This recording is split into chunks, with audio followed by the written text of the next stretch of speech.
प्रदेशाध्यक्ष बावनकुळेंना गॉडफादर म्हणतात, गॉडफादर म्हणतात. त्यांचं संभाषण व्हायरल झालेलं आहे.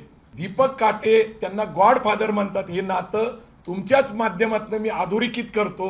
तपास अधिकारी ढाकणे हा बावनकुळे यांचा नातेवाईक आहे अशी माहिती आता आलेली आहे. तपास अधिकारी जो आहे तर हे सगळं प्री प्लॅन्ड आहे. म्हणजे जो दीपक काटे यांना जे आता जामीन मिळालेली, तो आयोग जो आहे ज्याच्याबद्दल मी बोलतोय, तर योजनाबद्ध पद्धतीने गुन्हेगारांना जेलमधनं बेलवर सोडायचं आणि सामाजिक कार्यकर्त्याची हत्या करायची, याच्यावर आता सगळ्या समाजाने, सगळ्या लोकांनी विचार करायचे. आज माझ्यावर बेतलं, उद्या सामाजिक चळवळीच्या कुठल्याही कार्यकर्त्यावर बेतल. अनिल देशमुखाला विचारा, ते कधी असे बोलतात का? अनिल देशमुख कधी असे आरोप करतात का माझ्यावर? एक तर अनिल देशमुखला विचारा. राहिला प्रश्न समाजामध्ये तेढ निर्माण करण्याचा, तो आमचा धंदा नाही आहे.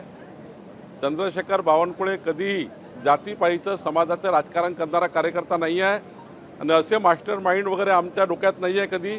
आम्ही संस्कार संस्कृतीने काम करणारे कार्यकर्ते आहोत आणि त्यामुळं मी आधीच सांगितलं, अशा घटनांचा आम्ही निषेध करतो आहे.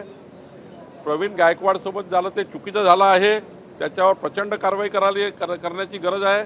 आणि त्यामुळं असं जर कोणी माझ्याबद्दल म्हणत असेल, त्यांना त्यांचा लखलाभ आहे.